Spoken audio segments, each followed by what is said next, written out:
In the deserts of Arabia, an insurgency war was raging years before I got to France. Tribes of Bedouins had united to fight a war that was very different from the one we fought in the trenches. Using small, mobile units, they challenged the might of an empire, and they were rallied around the ideas of a single, influential warrior. Ideas of freedom and change.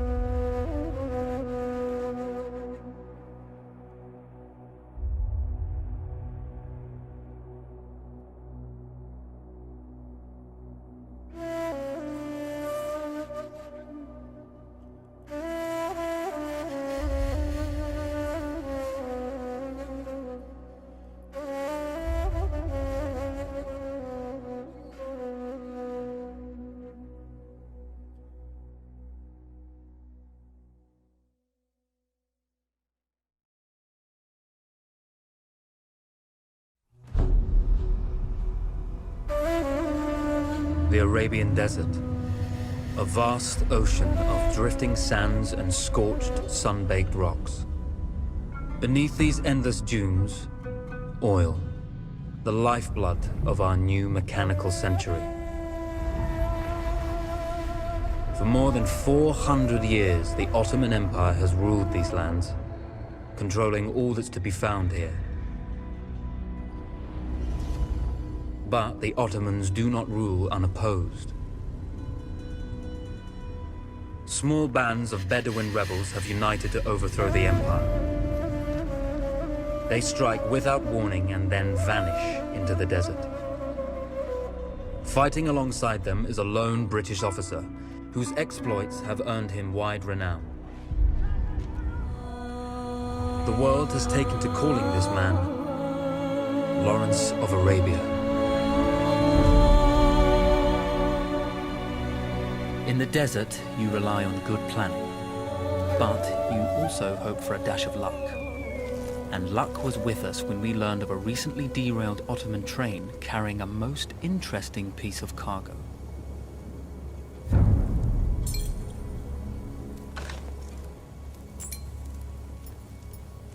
A small patrol had joined the Ottomans who survived the crash. Together, they guarded the wreckage and waited for reinforcements.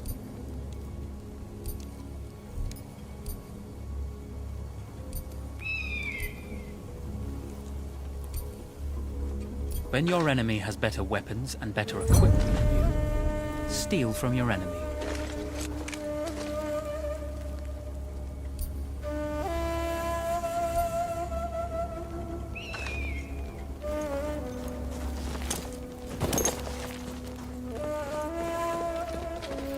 A lone fighter has just one advantage over a large enemy force.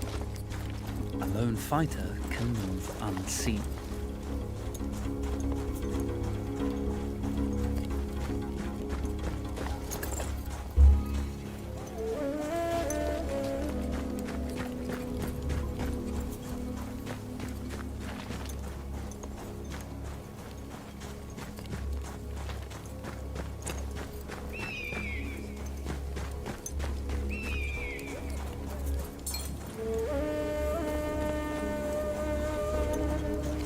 Cry havoc and let slip the dog.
There's a world of difference between seeing something and having it in your own two hands.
Kendine bir faydan olsun. Teslim olursan yaşarsın.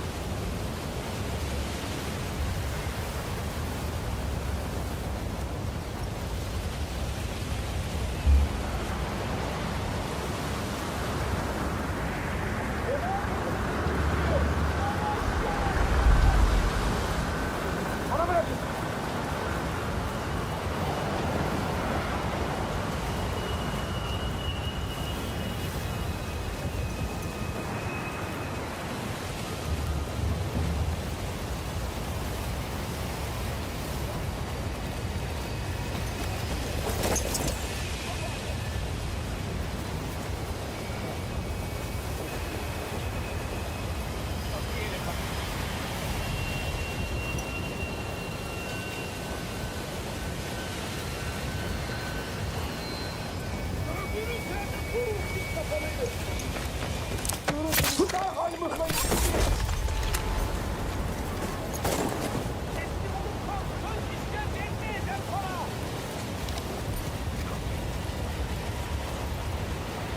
We strive to do what we think is right, and push through those who would stop us from achieving this, no matter the cost.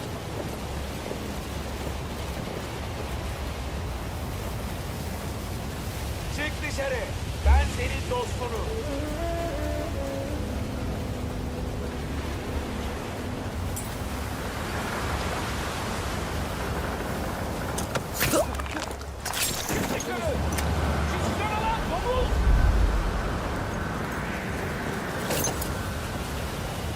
Kahvenin doğdu.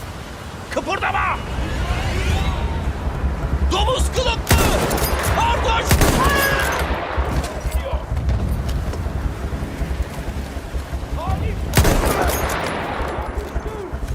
Benim kardeşimi öldürdü.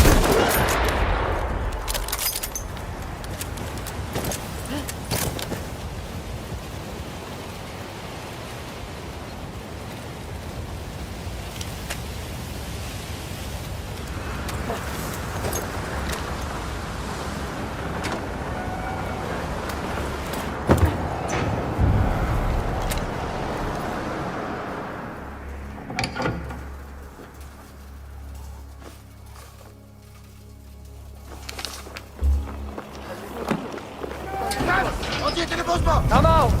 It's over.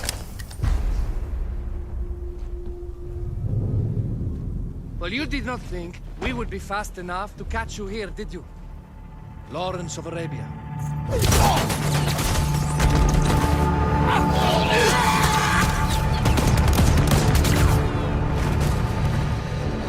Actually, I was rather depending on it. Lawrence. Well, this is very clever. Now the hunter becomes the hunted. So who might you be? How enchanting you are, my dear. Ahmed. I'll show you enchanting. If it weren't for you, I'd be free. Free, is it? You'll be free when you're dead. And I'm happy to tell you, the Empire intends to grant you all this freedom very soon. Even now, an engine of destruction scours this desert, obliterating your allies, your families, your homes.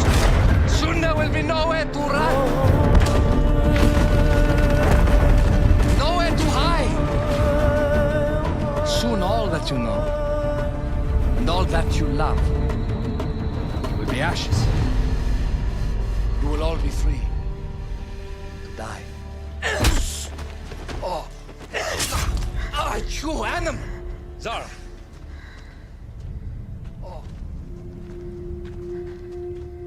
Now, I understand that you would like nothing more than to strip the flesh from that man's feet and send him off into the desert naked to die. But think about it. You're right. I'm sorry. My friend here, she can be a little brusque. You're going to tell me how to lie to your train, so we can lure it into a trap and destroy it. Impossible. To even begin to talk to that train, you would need an entire book of communication codes. Oh, like this one, you mean? You can never stop the progress of machines! One day, the whole world will take your lands, and the precious black gold beneath its sands. We shall see, my friend.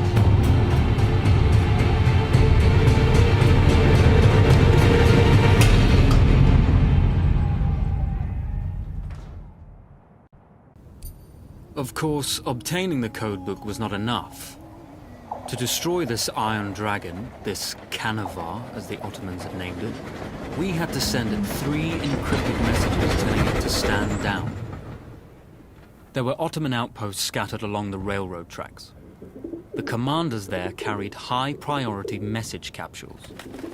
We had to use those to send our orders. Infiltrating the village wouldn't be easy. A full detachment of Ottoman soldiers had occupied it. The Ottomans had chosen an isolated location for their desert outpost. It seemed lightly defended.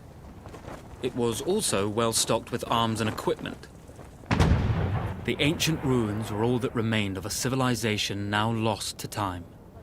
The Ottoman Empire brought in the modern world with a host of armored vehicles and field guns. 3 commanders to eliminate, 3 personal message capsules to be stolen, and then sent with our false orders. How Zara tackled this dangerous and audacious mission was up to her.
A single order wouldn't be enough.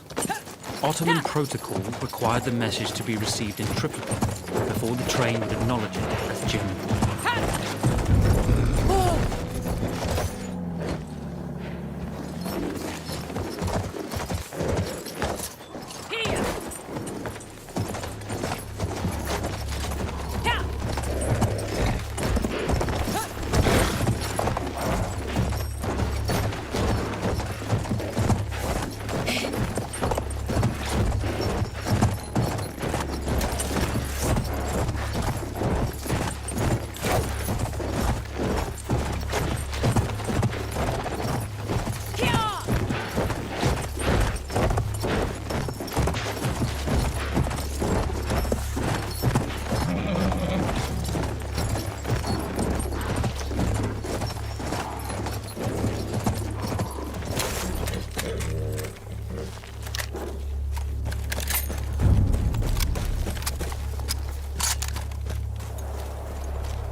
We were putting a great deal of trust in Zara's capabilities, but I had complete confidence that she would carry the day.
You see, the message had already been sent, my dear. Not the message you would have wanted. Lawrence was such a good host. It almost seemed rude to escape. I made sure to note the location of Lawrence's camp, of course. Which means... the train knows too. Twice, you told that train everything was clear. But... I told it exactly where to attack.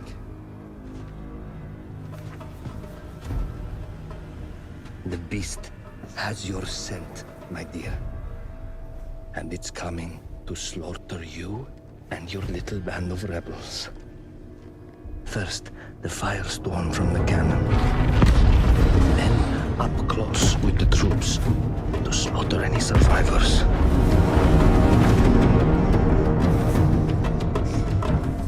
The legend of Lawrence of Arabia dies tonight.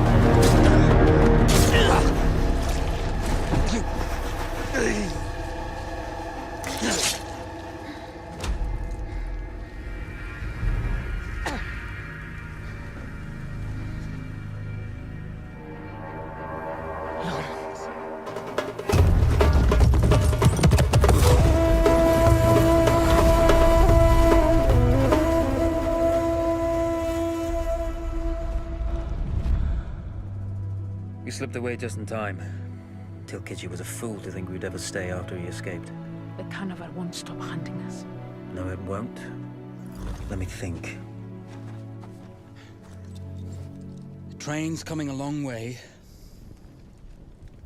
So it'll have to stop to take on water. That's where we strike.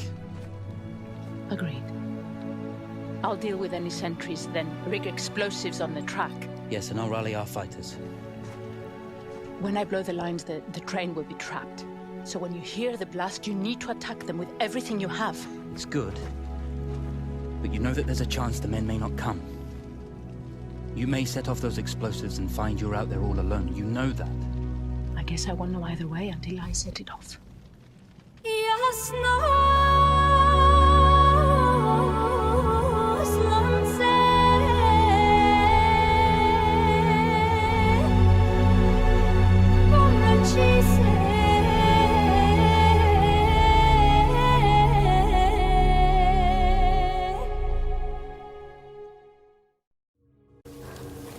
Man makes plans, and God laughs. As it turned out, the small town where we would ambush the train had a significant enemy presence. Those troops would have to be dealt with before the explosives could be set.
Arkamı kolla.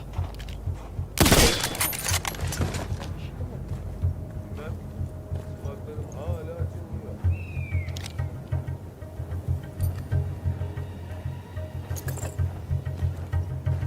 Those troops in the village had to be dealt with before we could push on with our plan to destroy the train.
Those troops in the village had to be dealt with before we could push on with our plan to destroy the train.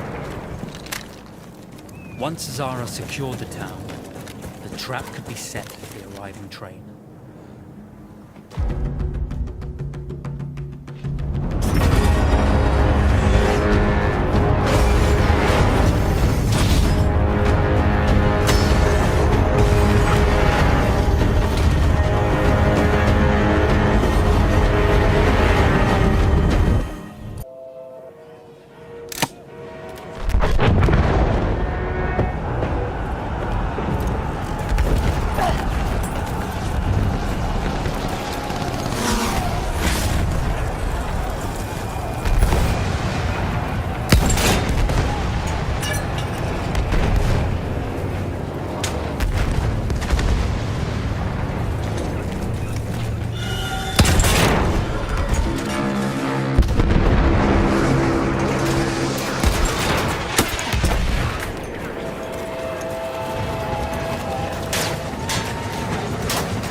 Vengeance can be a sweet or bitter brew. How did you find it, Zara?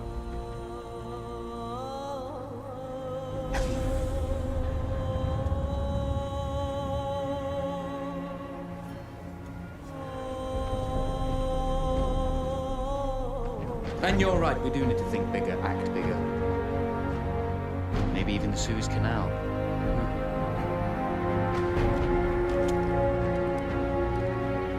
Tell me, what do you know about battleships?